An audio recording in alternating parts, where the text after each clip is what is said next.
We knew this would happen. You look at the absolute obliteration of Leader, the nerfs to Zabu and to Surfer. It only meant one thing. Beiro would return. Or has she?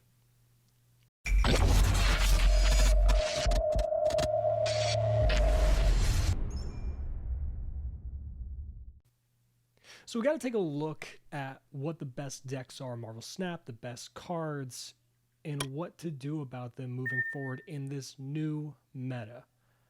Now, thanks to the wonderful teams over at Marvel Snap Zone and Snap.fan, we have some clarity to the topic. Going over to Marvel Snap Zone, we see their tier list. Every single week they post it, and we can see what the best decks are based on win rate, cubes gained, and average cubes per match. Now, the decks we see over at Tier 1 are not too much of a surprise, as we see Shuri Zero representing the best deck in Marvel Snap according to them, alongside Lockjaw on Reveal, and a couple of Zabu variants being a Zabu Control list, as well as a Zabu Dino Darkhawk list. And then going into Tier 2, we do see our beloved Beiro, or Death Wave as it's called in this tier list. In addition, we do see some Galactus, Zabu Negative, and of course, Patriot. Real quick though, can we stop calling decks Zabu whatever? I understand that they're going to lean a bit more into the abilities of Zabu and play some more 4-drops to make use of that ability, but we didn't call negative decks Psylocke negative decks because that was the payoff to negative, or when you have a Zabu Dino Darkhawk deck, it just sounds really bad to have deck names be just 3 of the cards in the deck when it's primarily a Darkhawk and Dino deck. It's just really weird to me. Can we be please more creative with our names and then stop oversimplifying everything? But anyway, so we don't really have Beiro being the top deck of Marvel Snap at the moment, at least according to Snap Zone. And of course, when we get more data coming in from tournaments where there's a bit more incentive, maybe some prize support to create the idea that pro players as it is right now, having a shot to win some money or at least some fame or something more grandeur, we're not going to really have the best data because what we're looking at are going to be from levels 80 to 100 towards infinite, that kind of thing, where people really start to sweat and try hard to make sure they complete that last little push to infinite. That's where we see the most prominence of these certain decks, and that's really what we're going to be looking at. Of course, keep in mind, if and when we do get a lot more tournaments and a pro scene for Marvel Snap, you have to understand that the decks that we see perform well in a battle mode environment, in a tournament structure, are going to be different from what we see in what's good to ladder with. Climbing the ladder is one thing, winning a tournament is another, and don't take 1-to-1 and try to make it work in your laddering. So keep that in mind looking forward in the future. But for now, we've seen a lot of topic about Aero, specifically in the subreddit, talking about Aero being a bit too good. We've already seen her nerfed from 5.8 to a 5.7, and that could be another change coming. We do have a new patch note coming out soon alongside with the actual series drop of new cards going from Series 5 to Series 4, and of course 4 to 3, and those are going to be these ones right here. And of course, with every new patch note, we expect some balance changes, and one big hot topic is going to be Aero herself. And I was curious because I saw a tweet from my co-host over on Snap On Ego, Mr. Bootman himself, tweet out, how does Aero work exactly? And here's the tweet. And I quote tweeted it asking for good old Glenn Jones, the director of balance and game design over at Marvel Snap, to help clear up the air on how Aero actually works and what she pulls from. I, along with a lot of other people, did think it was based on the order that things were played, whether it's 1, 2, and 3, or maybe even if it's order based on what lane she's in and which lanes are correspondingly the closest. It's neither. As we see here, Aero has a very interesting way of doing it, and this is just a funny way of saying it's random, by the way. He says Aero shuffles the cards played that turn before selecting which ones to move. And of course, like I said, this is just a weird way of saying she's random, but I guess that does make sense in the weird scenarios in which you would have two of her be played on a single turn. It would have to be random each actual input. So let's say you have Aero down, and then you go ahead and Artem Zola that Aero on turn 6, and she splits up into the two other lanes. One arrow is going to trigger first, randomly figure out the order of the cards played and grab them there, and then the other arrow is going to trigger next and then randomly shuffle up the order again, though I guess that would work the same way if it was just random regardless.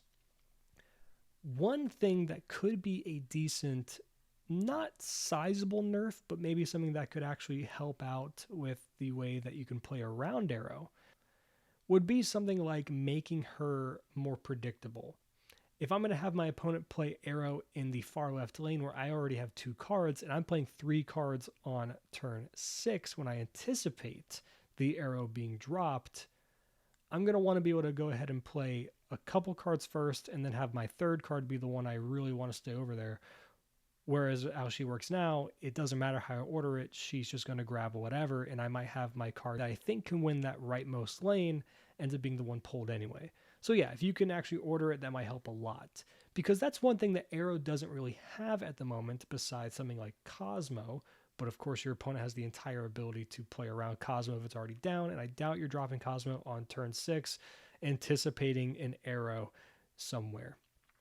But the one thing she doesn't have is being able to be played around as efficiently as some of these other cards. If you go ahead and look at the other cards over on Snap.fan, again, between the 80 and 100 ranks of the playability, the amount it's played, and the win rates, Aero is number 2 between 80 and 100 in overall play, right behind Sunspot.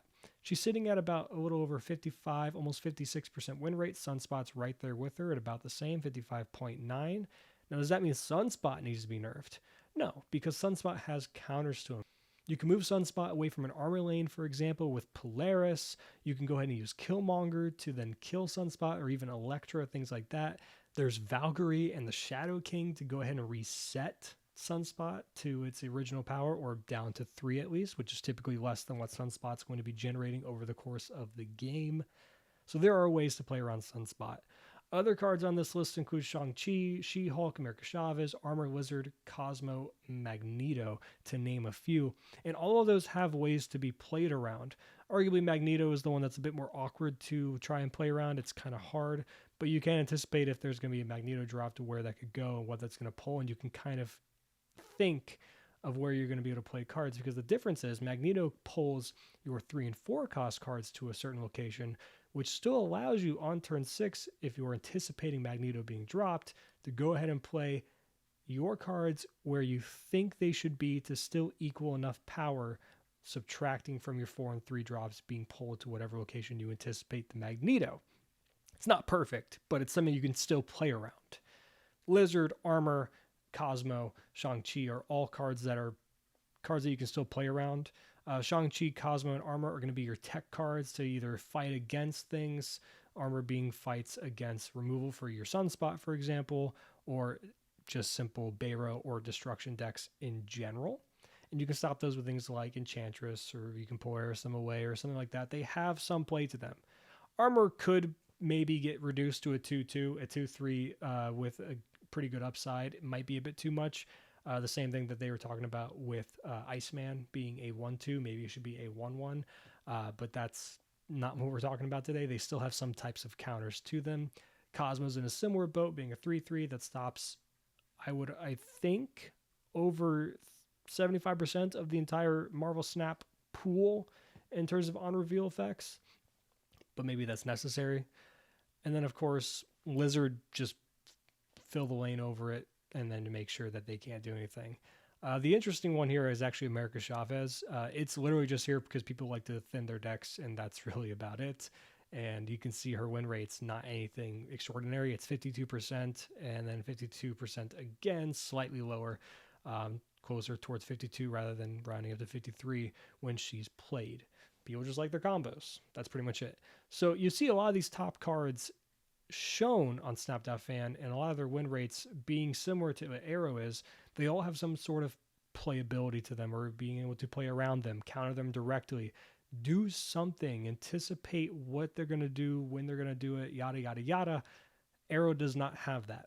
This simple fix of changing the way that she works, being no longer random, could be enough to just make a bigger difference in general. Otherwise, they might just do the simple thing of dropping down her power once again. I've seen a couple people make the idea of give her the magic treatment of she cannot be played on turn 6. I don't really like that too much. I'd rather just see the ability to play around her more effectively on turn 6. But I will admit, Aero is a pretty big feels bad on turn 6 when it just pulls away from a location that you could have won had she not just yoinked you away. So what do you guys think? There are plenty of different avenues to go about changing Aero. Should we give her the magic treatment? Should we just bring down her power again? I'm of the opinion that you could make her a 5-4 or a 5-3 even, and she'd still have playability within the meta purely for that turn 6, yoink your stuff away, make sure I win the other 2 lanes, and call it a day. I don't really think the power is that big of a deal here. So I would rather see something change to her actual ability, but not in a way that changes how she works fundamentally. Leader. We don't want that again. But again, let me know what you guys think, and I'll see you guys for the next one. See you.